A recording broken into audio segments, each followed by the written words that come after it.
Son yıllarda özellikle internet üzerinden gerçekleştirilen alışverişlerde ve sosyal medya platformları aracılığıyla gerçekleştirilen işlemlerde dolandırıcılık vakalarının çok ciddi şekilde arttığı gözlemlenmektedir. Ayrıca esnafların da bu dolandırıcılık eyleminin mağdurları haline geldiği, kendilerine gönderilen sahte dekontlarla mal teslimine zorlandığı, yönlendirildiği ve akabinde malların teslim ettikten sonra ödemelerinin kendilerine yapılamadığı gözlemlenmektedir.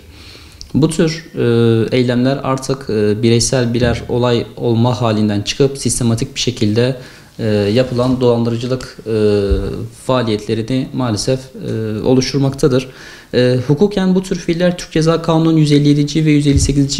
maddeleri gereğince nitelikli dolandırıcılık suçunu oluşturmaktadır.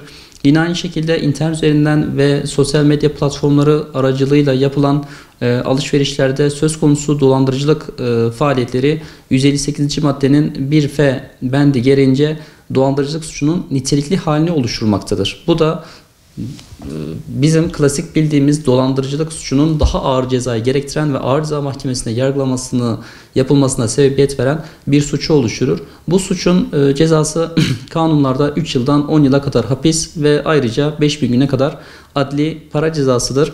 Bir kişinin dolandırıcılık mağduru olduğunu düşündüğü anda ilk yapması gereken şey delillerini korumaktır.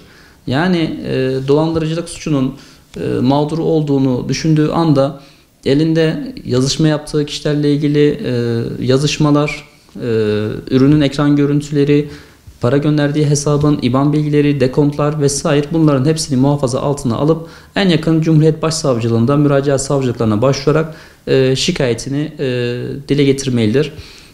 Bu dilekçede olayın tarihini, kimle yazıştığını, ödeme yapılan hesabın açıkça belirlenmesi, soruşturmanın daha sağlıklı yürütülmesi açısından elzemdir.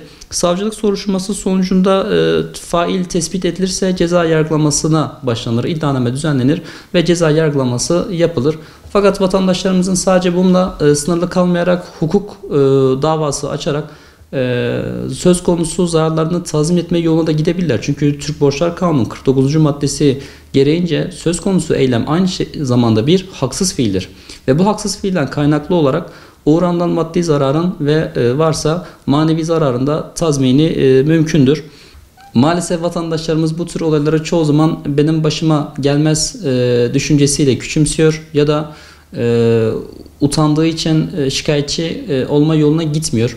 Fakat bu doğru değil. Çünkü söz konusu dolandırıcılık eylemini gerçekleştiren şahıslar zincirleme şekilde birçok kişiyi dolandırıyor ve her kişinin giderek şikayetçi olması neticesinde yeni bilgiler, yeni belgeler dosyaya eklendiğinden dolayı faillerin bulunması açısından soruşturmanın daha sağlıklı yürütülmesi açısından gerekmektedir.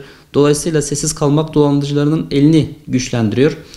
Vatandaşlara tavsiyemiz internet üzerinden alışveriş yaparken her zaman kurumsal ve bilindik platformların tercih edilmesidir. Çünkü gönderilen linklerle veya bireysel satıcılarla alışveriş yapıldığı zaman bazen güvenli olamayabiliyor bu alışveriş. Dolayısıyla dolandırma riskini en aza indirmek için güvenilir, bilindik sitelerin tercih edilmesi ve kurumsal platformların kullanılması önemli. Yine aynı şekilde kapıda ödeme seçeneği veya güvenli ödeme seçenekleri mevcutsa bunları kullanmak gerekiyor. Çünkü dolandırıcıların yöntemleri değişiyor olsa da sonuç değişmiyor. Büyük bir mağduriyet maalesef. Son olarak şunu da belirtmek isteriz ki bilinçli kullanıcı olmak dijital dolandırıcılığa karşı en güçlü silahtır.